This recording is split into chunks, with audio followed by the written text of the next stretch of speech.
Hi all, my name is Ratnakishore. Welcome to the next video on Python for class 11 playlist. In this video, I will cover the concept of mutable and immutable objects in Python.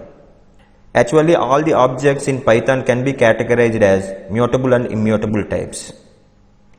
In this video, I will clearly explain what are the mutable and immutable objects in Python and their characteristics. First, consider immutable objects in Python. So, immutable objects are objects in Python whose values cannot be changed in place. There are three types of immutable objects in Python. Those are numbers, strings, and tuples. In the case of immutable objects, for every modification you perform, a new object will be created. We will see that practically in the command prompt. First, I am considering immutable object an integer number. Then I am using a variable n1. I am assigning an integer number 100 to it. Then the variable n1 is having 100 in it. Now I am using a Python built-in function id, which returns the unique id assigned to the object. In Python, every object will be assigned with unique id for the identification. So that id number will be returned by this id function. Now we will find out what is the id assigned to the object n1. And this is the id assigned to n1 object. Now I am going to modify n1 value. Then n1 is equal to n1 plus 100 I am using. Then n1 will have 200 in it. Some modification is performed. Now I am going to find out the identity for that n1 variable now by using the id function. Now we got entirely different id. That means before this modification, the n1 is a different object. After this modification, entirely new object is created for that n1. So that's why we can say the numbers are immutable objects. In place modifications are not allowed. Now I am going to explain the immutability characteristic of a string. For that I am considering a string into a variable college. That string literal is scat. Now the variable college is having a string scat. Now I want to display the id number assigned to that college object.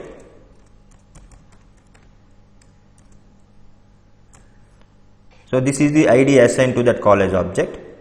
Now I want to change this string from scat to site in the college object. For that I am trying to use the concept of indexing.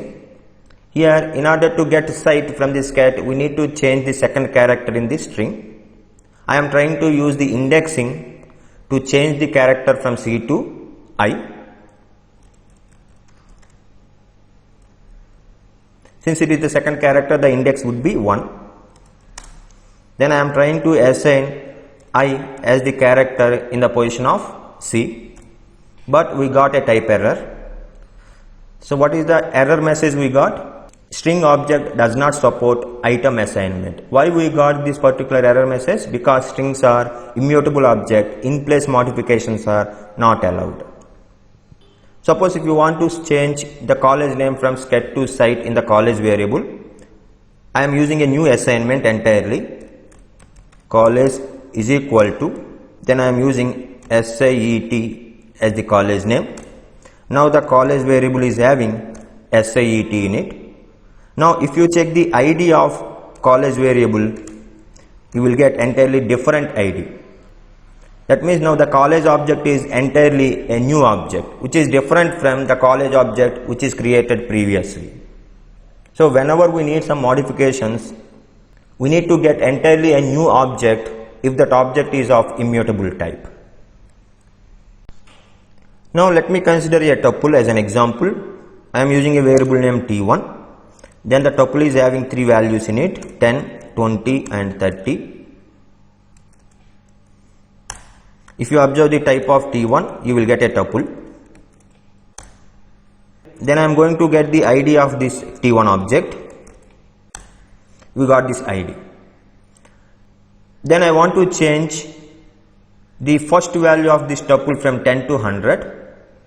Let me try this by using the indexing. the index of the first item would be 0. Then I am going to assign 100 to that. Again I got the type error with the same statement, tuple object does not support item assignment, because the tuple is immutable object which does not support in place modifications. Then how I can modify the value of this particular tuple? By using a new assignment statement. I am using another assignment statement, t1 is equal to 100, 20, 30. Now the t1 is having the required values. Let me get the id of t1 now. We got the different id here.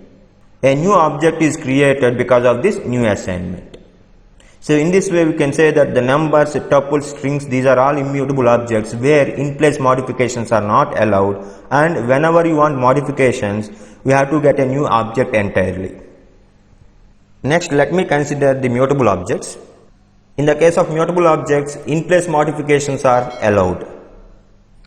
In Python there are three different types of mutable objects: lists, dictionaries, sets. So far I did not cover dictionaries and sets, so that's why I am going to consider a list as an example to explain the concept of mutability. Now I am considering a list L1 with three values: 100, 200, 300. Then I am going to display the id assigned to this list L1, which is this one.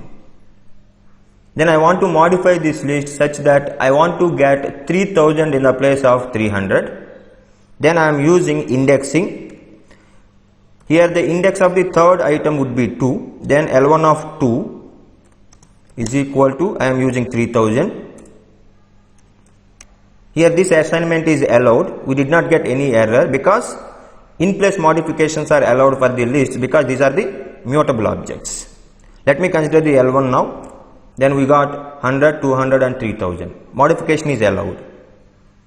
Let me consider the id of that L1 object. Then we got the same id. That means before modification, after the modification, we have the same object. New object is not created. Whatever the object we have, in that object only modification is performed in place. So that's why we can say the lists are mutable objects. So that's all for this video, guys. We have seen two categories of objects: mutable objects, immutable objects. In the case of mutable objects, in place modifications are allowed. List, dictionaries, sets, these are the mutable objects. In the case of immutable objects, in place modifications are not allowed. Strings, numbers, tuples are the immutable objects in Python. That's all, guys. Bye bye.